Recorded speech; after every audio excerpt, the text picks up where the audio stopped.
부러진 한쪽 날개에서 문제의 원인을 찾습니다. 민주당을 향한 쓴소리 인터뷰, 쓴터뷰. 오늘은 참여정부 민정수석, 3선 국회의원, 그리고 최근까지 행정안전부 장관을 지낸 민주당 전해철 의원 모시고 쓴소리 듣습니다. 안녕하세요. 반갑습니다. 바쁜 시간 내주셔서 감사합니다. 예. 훌륭하신가요?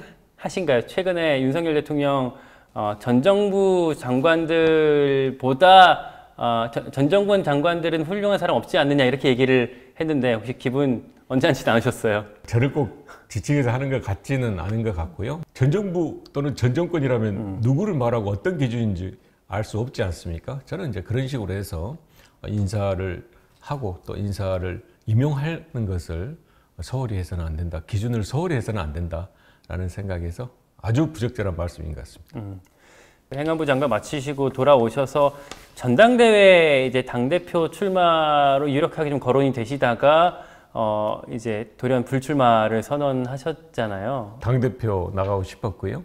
지난 선거의 패배에 대한 평가를 해야 되는데 그 지난 선거 패배의 원인을 대체적으로 이제 이야기하실 때 가장 우선적으로는 후보자 개인이 있겠죠. 네. 후보자의 어떤 이제 잘못이나 또 역량 등이 있을 거고 또 민주당의 전략 적절했느냐 그리고 이제 이야기하는 것이 문재인 정부 책임입니다. 정권 재창출을 못한 부분에 대해서 이 세 가지를 이야기할 때 이런 부분에 대해서 조금은 또는 많이 책임이 있는 분들은 출마를 안 하는 것이 제가 말씀드린 전당대회 미래 비전을 세우는데 도움이 되지 않겠냐라고 뜻을 모았거든요.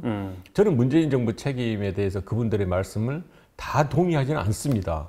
하지만 이번 전당대회에서 문재인 정부의 책임에 대해서 많은 논란이 나오고 다시 말씀드리면 과거에 대한 이야기로 국한해서 전당대회를 치른다면 적절하지 않다라는 생각에서 저는 그렇다면 제가 먼저 불출마를 해서 이번 전당대회만은 반드시 그 아픔을 딛고 나아가는 미래 비전을 제시하는 전당대회가 돼야 되겠다라는 생각에서 제가 불출마를 했습니다. 좀 말씀을 길게 주셨지만 사실은 그 목적을 좀 이루려면 이재명 의원도 같이 안 나와야 사실은 이게 이제 결과를 낼 수 있는 건데 지금 보면은 출마가 거의 뭐 확실시 되고 가는 것 같아요.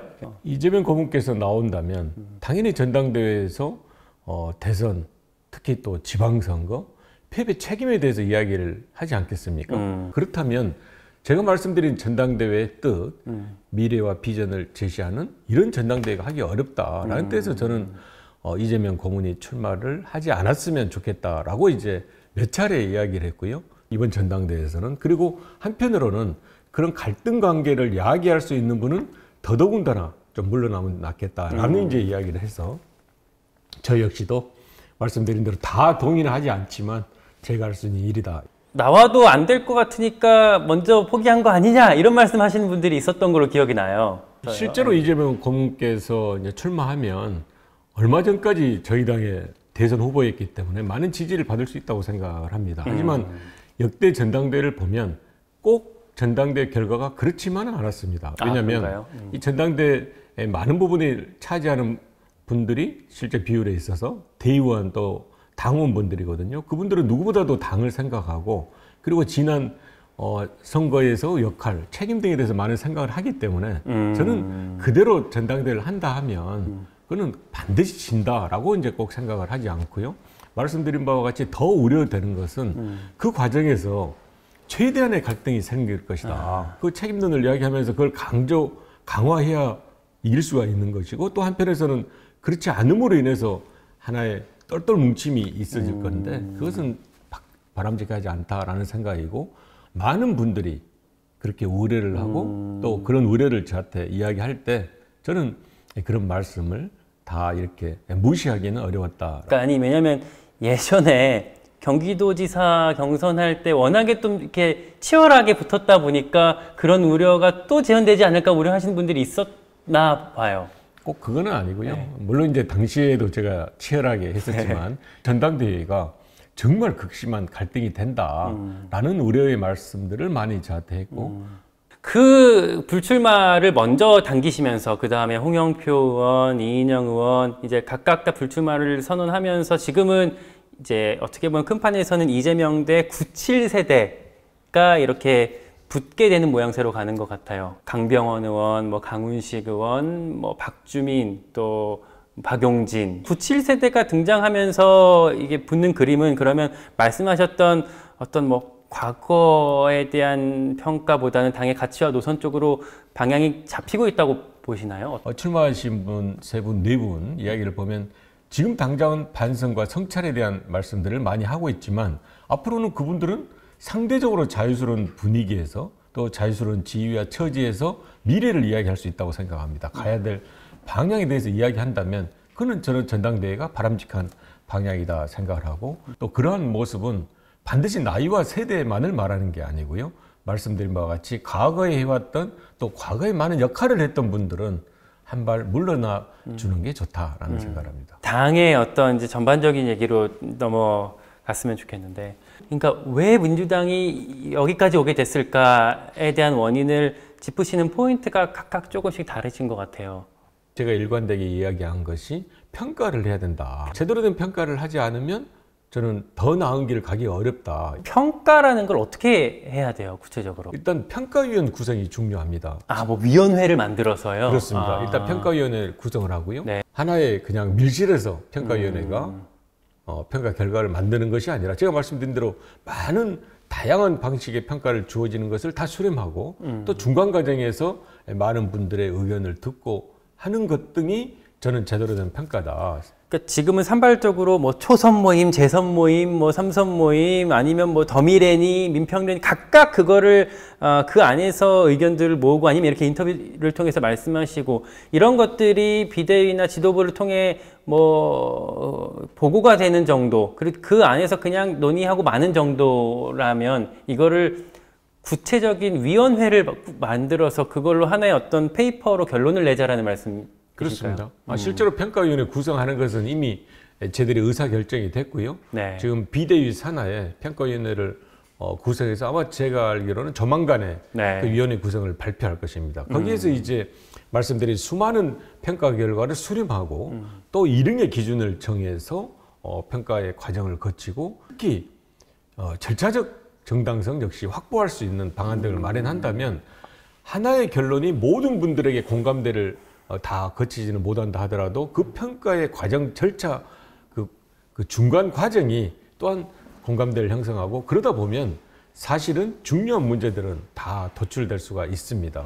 근데 이제 말씀 들으면서 상상을 이제 잠깐 해보면 그 평가 결과 페이퍼에 뭐가 담길 수 있을까? 그러면 저 이재명 고문의 출마, 송영길 출마, 그리고 문재인 정부 5년에 대한 평가, 586 정치가 뭐 새로운 것들을 만들어내지 못했다, 부동산에 뭐 위기가 있었다, 팬덤 정치, 성 문제 이런 게 딱 담기지 않을까 예상할 수 있는 것 같은데 굳이 만들어야 될까? 말씀드린 대로 그게 쭉 나열함으로써 정리되는 게 있고요. 네. 그렇게 하다 보면 사실은 경중도 어느 정도 추려질 수가 있습니다. 그리고 이제 아마 이번 평가위원회 구성할 때도 그러는데요. 과학적, 객관적 데이터에 기한 또 평가 결과도 있습니다. 그 과정에서 저희들이 정쟁의 대상으로 삼지만 않는다 그러면 상당한 교훈을 얻을 수 있다고 생각합니다. 아, 또 그 만들어내는 과정에서 또 공론화가 가능하겠군요. 내가 맞냐, 네가 맞냐 하다 보면 또 그걸 조율하는 과정이 있을 거고요. 그래서 제가 말씀드린 게 과정과 또 절차를 중요시하는 게 이 모아진 의견을 그냥 하나의 결론을 내리는 것이 아니라 중간 과정에서 의견을 듣는 겁니다.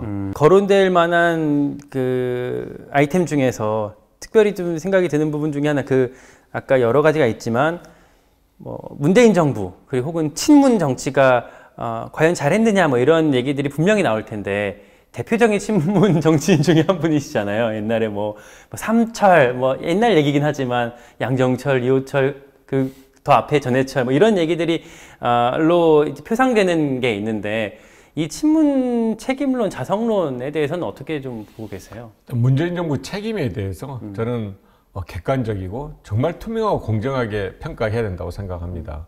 사실 부동산 정책 저희들이 몇 차례 이야기했지만 아쉽지 않습니까? 그 부분에 대해서는 저희들이 과로서 인정을 하고요. 공도 있습니다. 문재인 정부에서 실질적 민주주의 구현이 됐고요.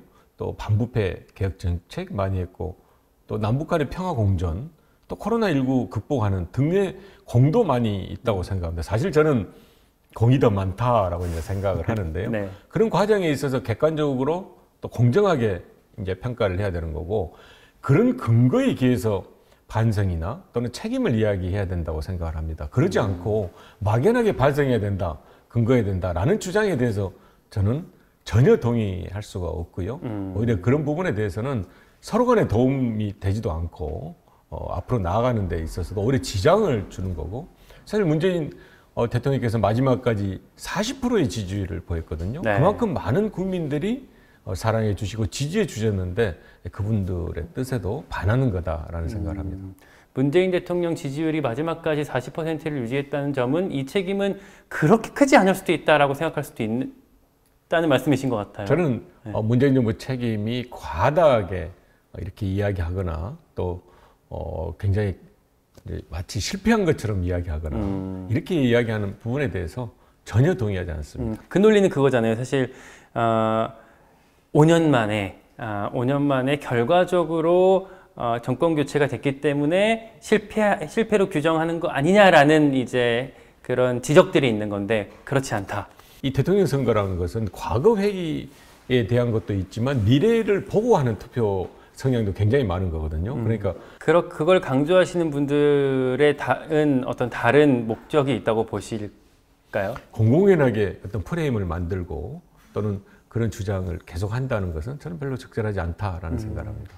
정당 개혁 얘기로 좀 넘어가서 어떤 시스템 정당 이런 것들을 조금 더 강조하고 싶다는 말씀을 들었어요. 크게 보면 일단 정책 정당이 돼야 됩니다. 상임위원회 실질화가 우선적으로 주어져야 되고요. 이를 위해서 이 정책위원회와 이 상임위 간사 또는 위원장 간의 연석회의를 4, 5년 전에 이렇게 만들었습니다. 만들어서 그걸 함으로 인해서 현안은 현황대로 또 중장기의 방향은 방향대로 이렇게 하기로 했는데 이게 실제로 잘 구동이 안 되고 있더라고요. 예를 들면 의총에서 모든 걸 다 결정한다? 그것이 옳지만은 않을 수가 있거든요. 가장 현안을 잘 알고 그 내용에 대해서 숙지하고 있는 것은 상임위입니다. 네. 그 상임위에서 이야기하는 것을 오히려 받아주는 당의 시스템이 있는 게 필요할 수도 있어서 저는 상임위 실질화와 이를 함께하는 정책위원회 기능이 잘 접목될 때 정책정당이 잘 간다고 생각하고요. 또 하나 이제 당이 제대로 하려면 선거를 준비하고 그 선거를 준비하는 과정에 있어서 공천은 굉장히 필요하고 중요한. 자, 공천 얘기 조금 밀어두고 앞에 말씀 조금 더 듣고 싶은데, 그러니까 정책위는 당의 조직이고 그리고 상임위는 국회 안에 이제 기구인 거잖아요. 근데 이게 좀 분리되어 있고. 이거를 지금은 이제 어떤 이런 상임위의 역할보다는 원내 지도부가 그걸 결정하고 의원총회에서 그걸 결정하는 어떤 상황들이 있는데, 이 어떤 흐름들을, 이 어떤 그 프로세스를 좀 바꾸자라는 말씀이신 거죠. 더 문제는 정책위에서 결정하는 것을 상임위에 일방적으로 전달하는 경우가 있습니다. 있죠. 그렇게 있죠. 돼서는 저는 안 된다는 말씀이거든요. 주요한 의사결정과 당의 방향성은 정책위가 하겠지만 이 상임위의 활동과 함께 해야 된다라는 뜻에서 제가 말씀드린 대로 그냥 한 번씩 주요한 현안일 때 의견을 듣는 것이 아니라 정기적인 연석회의를 하게 되는 거죠. 되게 좋은 아이디어 같은데, 한 가지 좀 짚고 갈 만한 게 집권 여당일 때 그리고 180석 민주당일 때 그때 이 프로세스가 잘 구축되면 좋았을 텐데, 지금은 사실 야당이잖아요. 이제 어쨌든 국정 동력이 여당한테 있는 상황에서 야당이 할 수 있는 이 어떤 당과 어떤 국회의 어떤 접목들, 이게 좀 지금 와서 늦었거나 혹은 지금 더 어려운 측면이 있는 거 아닌가. 이제 예를 들면 야당으로서 꼭 해야 되는 것이 네. 윤석열 정부 또 여당과 그 정부에 대한 비판적 기능 그리고 대안을 제시하는 거 필요하지 않습니까? 네. 예를 들어 서해 공무원 사건이라든지 또 지금 행안부에서 하고자 하는 경찰국 신설이라든지 저는 옳지 않다고 생각을 하는 거거든요. 그런 현안에 대해서 야당은 정확하게 지적하고 필요하면 대안을 제시해야 되는데 그 역할 역시 상임위가 주가 돼야 되는 겁니다. 상임위에 대안을 제시하고 좀 더 당의 전체적인 방향성을 설정할 때는 그런 정책위가 함께 해야 된다는 거죠. 그런 모습들을 보여야 국민들이 다시 신뢰할 수 있겠죠. 그렇습니다. 네.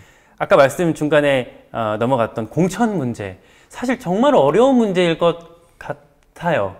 어떤 해법을 갖고 계신 게 있으십니까? 그걸 제가 이제 말씀드릴 때 시스템 공천이라 하거든요. 네. 시스템 공천이라는 것은 다른 것보다도 제도와 틀로 만들어 놓자는 겁니다. 다시 말씀드리면 당은 당규에 그런 규정을 만들어서 실천하면 됩니다.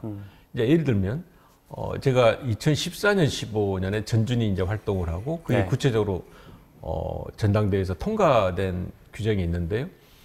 공천에 관한 규정을 1년 전에 만들어서 공표하게 되어 있습니다.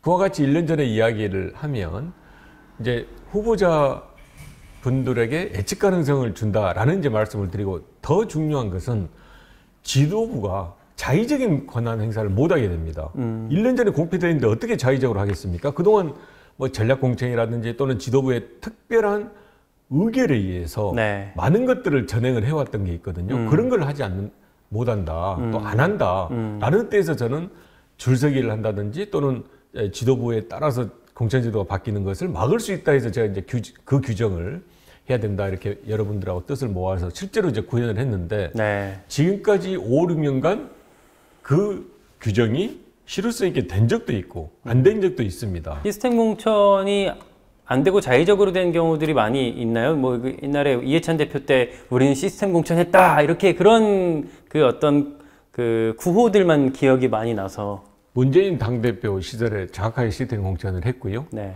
1년 전에 발표하고 했고 이해찬 당대표 시절에도 그 시스템 공천을 했습니다. 안 됐던 건 언제예요, 그러면? 그전 그땐 좀 안 됐고요. 네. 다만 이제 말씀드린 대로 네.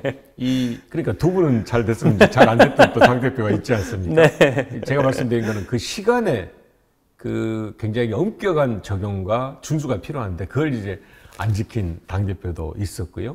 또 하나는 이 제도를 그대로 운영하면서도 가능하면 예외를 적게 해야 됩니다. 이재명 개항을 출마를 이제 했던 당시 윤호중 비대위원장의 결정은 예외였던 거예요, 그때는? 말씀드린 대로 사실 비대위 체제이기 때문에 그걸 시스템 공천으로 하기에는 굉장히 어려움이 있었다고 생각을 합니다. 하지만 제가 말씀드린 그런 시스템 공천의 여러 가지 원칙 그리고 기준에 의한다면 적어도 그런 결정을 해서는 안 된다고 생각을 합니다.